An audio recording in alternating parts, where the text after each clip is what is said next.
NES clone hardware reviews have kind of become a staple on this channel. I've done quite a few of them, to be honest with you, and I always enjoy doing them, whether it's the budget-friendly 8-bit HD or the feature-packed retro USB AVS.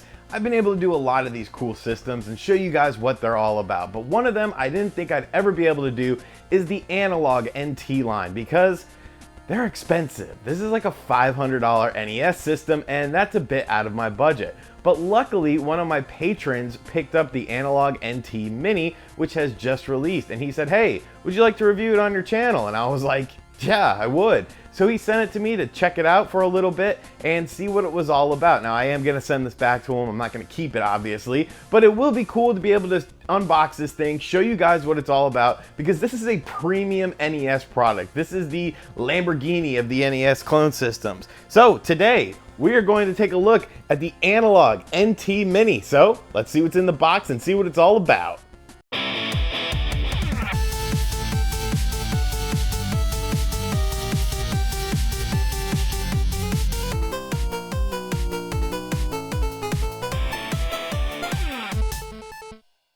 Alright, so here's the Analogue Nt Mini. Taking the plastic off, because who wants to see someone take plastic off of something? And let's take it out of the box. This box is really heavy, honestly. I could do like bicep curls with it so I could get buff like Billy and Wood, because they're all about that. Alright, so here's the console. This is the black model, which I think was actually more expensive. We have the 4 controller ports. This thing weighs a freaking ton. Have our cartridge slots here. Has a clear bottom, which is pretty cool. And we have the back here. Power button, HD, RGB, S-Video. Lots of fancy features on here. Let's see what else is in the box.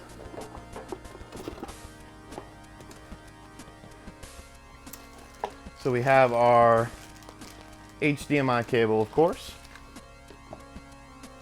A charging cable, because this comes with the NES 30, which is a controller I actually did a review on, so that's pretty cool. And the retro bit receiver. I will just use my current controller so I don't get fingerprints on my buddies here. And we have the power supply. I believe this is an adapter. If you live in a different region, a couple different adapters. Yeah, so adapters. But yeah, so the console itself, not gonna lie, this thing is pretty damn sexy. I really like it. I like the flat black finish. It's really cool. Like I said, it weighs a freaking ton. Tons of stuff here. So now all that really matters is, does it play games and how did the games look? So we're going to choose from a variety of games and see what the Analogue Nt Mini brings to the table.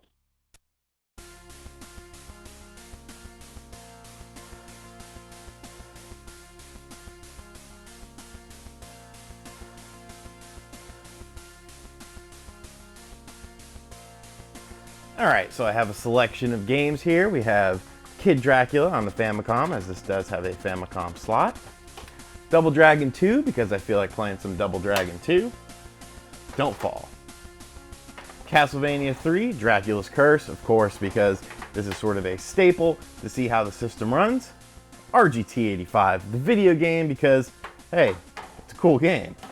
And Quadrilords, which is a new release from the AVS launch library, so this is a brand new title. Make sure there's good compatibility with the system. So, without any further ado, let's get into our first game and see how the Analogue Nt Mini performs. So here is the menu of the Analogue Nt Mini. When you start up the system, you get this menu. You can actually change that so that the system will just play the game off the bat. But here's where you can enter in different cheat codes and whatnot. And here are the settings. So there's a lot of different settings for video and audiophile fans. So you have your different resolutions here where you can adjust, how you want the image to look. You can adjust the height and position of the screen, the width and position of the screen. You can crop the screen. There's different scaling, which I don't really know. Different scan lines, which I'll show you when I play Castlevania III at the end of this video, how all these different things look. The color palette is actually really interesting as well. I show the different color palettes when I start playing Castlevania III. Audio settings, I don't know what a lot of these things do. I just kind of wanted to show you what they were. Like I said, I'm not huge on the audio side of things. I don't really know what a lot of this stuff means. But it is interesting just to see how advanced this system is, how much different stuff there is. I really like this though, the hotkey menu. You can map your hotkeys so that if you want to switch video options on the fly, you want to get to the main menu, you want to reset the game, whatever, you can adjust the button input for that and have it done really simply and really easily. It's a really convenient feature. And this is where you adjust if you want different startup settings. You can adjust the console's LED lights. A lot of crazy stuff that you can do. But of course, none of that matters if it plays games bad. And so first up, we're going to play Double Dragon 2. Double Dragon 2 is probably the best NES Double Dragon game. In terms of nostalgia, Double Dragon 1 is tops for me. Double Dragon 3 is a game that I never really got into just because of the difficulty of it. But Double Dragon 4 just came out, and it is modeled after the original trilogy, so I am going to have to go back and try to not suck so bad in Double Dragon 3. But here we have Double Dragon 2 running on the Analogue Nt Mini, and as you can see, everything looks pretty damn good. Everything looks nice, and this is just a phenomenal game to play. Not really, a technical marvel on the NES. I didn't play this because I wanted to see, if the system would be able to handle it, because all your clone systems could pretty much handle this game. But the colors look really nice. I do like how the colors really pop on the screen. And this is just a fantastic game to play. If you've never played Double Dragon 2, it's probably one of the best games that's still very cheap on the system. It has 2-player co-op, and it's just a blast to play through with a friend or solo. They added a lot of new moves from Double Dragon 1 to this game, and it's just really, really fun to play, and it plays very, very well on the Analogue Nt Mini. You have these little gymnast wills that just get punches in the face. Don't do cartwheels in front of me, my boy. I will have to punch you in the face. Let's go up this ladder here. I'm not going to play the whole game, even though I kind of wanted to as I was recording this footage. Just up to the first little sub-boss. We got Linda's here. Linda's getting beat up. They attacked me first, though, so I think it's okay. Some more gymnast wills. Knee him in the face, get stabbed with a knife. I mean, that's what happens on the streets of Double Dragon. Like, the streets are crazy, and, you've got guys doing cartwheels coming at you with knives, and then you got to spin kick them in the head and just get rid of them. Get them out of your face. Got to, self-defense is very important in the world of Double Dragon.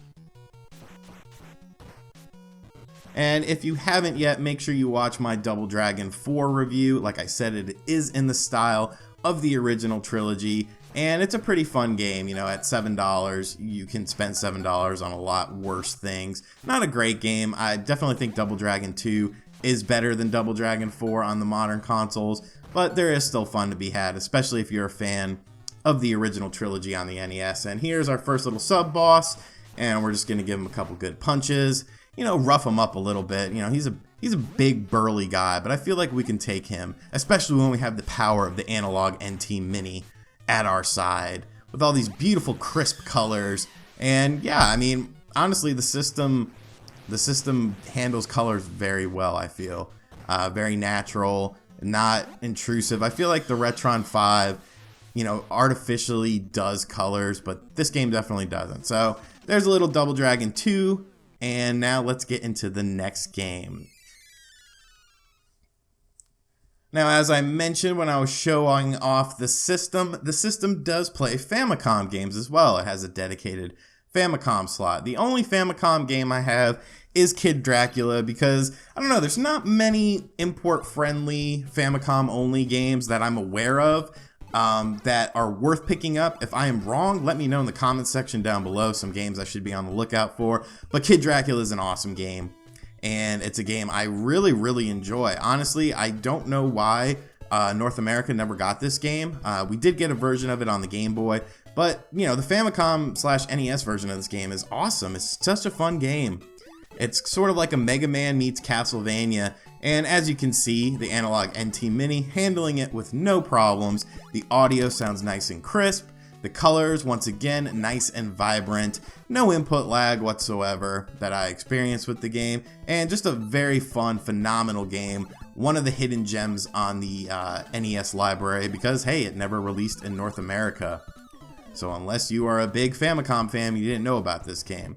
And it's not too expensive to import either. I highly suggest you import it if you pick up an Analogue Nt Mini or have a device that can play Famicom games because, you know, super fun game. Definitely worth the pickup price.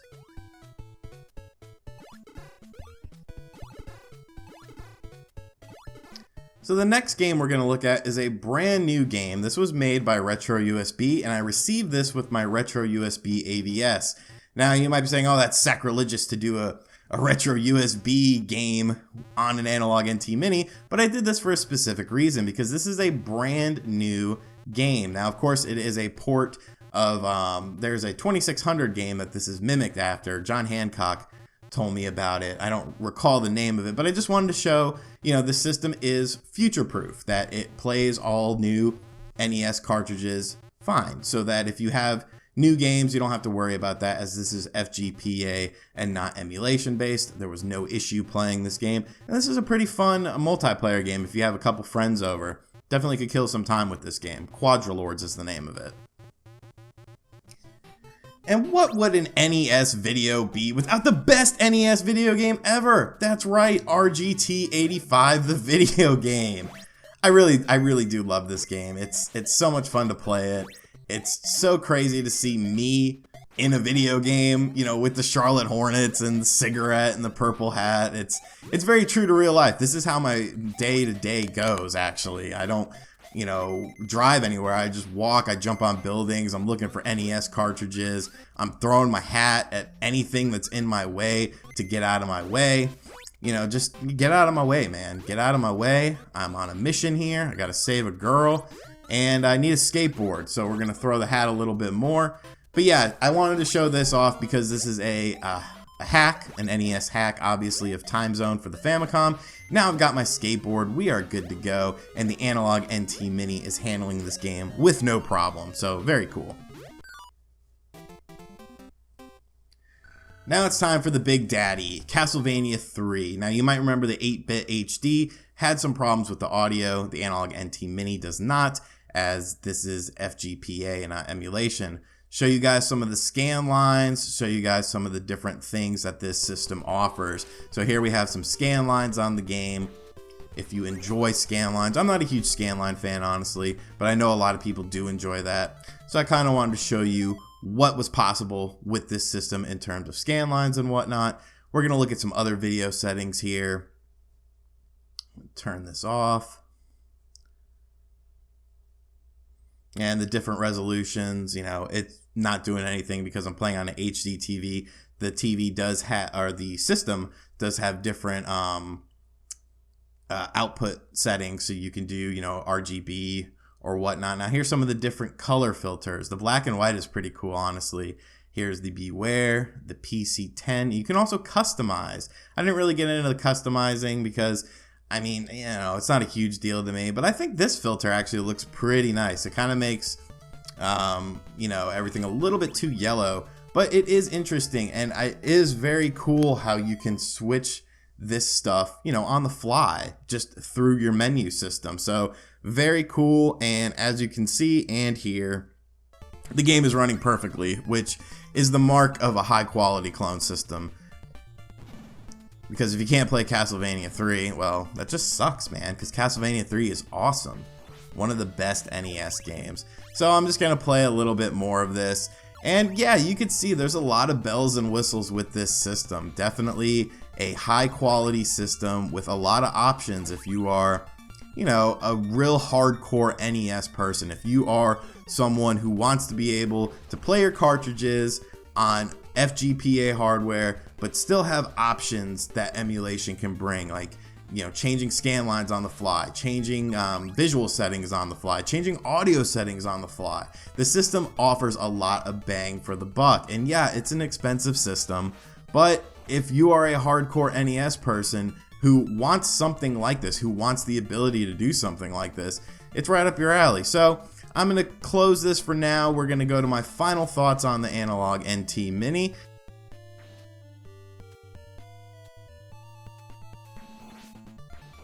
So after spending a good bit of time with the Analogue NT Mini, it is definitely a premium product. The amount of features, the amount of options that you can set are really impressive. There's a ton of different video output options. There's a ton of different in-game settings that you can adjust, and it definitely packs a lot of punch. Now, yes, the $500 price tag for the black model is pretty pricey. There is a lower one at $450, but still, that is a big investment. And honestly, I don't think I'm that diehard of an NES fan, but I know there's a lot of you guys out there that would love to pick this up. So I'm really glad that Joe from Patreon sent me this to check out, because honestly, I wanted to do this for you guys. I wanted to show you what this system was capable of, and I'm glad I was able to do it. So if you're in the market for an NES clone system, it's definitely between the retro USB ABS and the Analogue NT Mini. It just depends on how big of a diehard NES fan you are, how many features you want, and how many crazy options you want. There is one additional option on this that makes it really interesting. The system's creator of the FPGA has just jailbroken this system. So now you can play ROMs off of an SD card and it doesn't void your warranty. So that's another big plus for the Analogue NT Mini. Just a phenomenal system and a very impressive, sleek piece of hardware, and I'm glad I was able to show this to you guys. So once again, thank you to Joe from Patreon for letting me check out your Analogue NT Mini. I'll be sending it back to you in the next couple days. Thank you for watching this video. Let me know what you think about the Analogue NT Mini, if you plan on picking one up, or what you thought about this review. Check out other videos on the channel. Make sure you're subscribed, and if you really like my face, check out my Patreon page. I'll catch you guys next time. I'm going to play some more Analogue NT Mini. Later.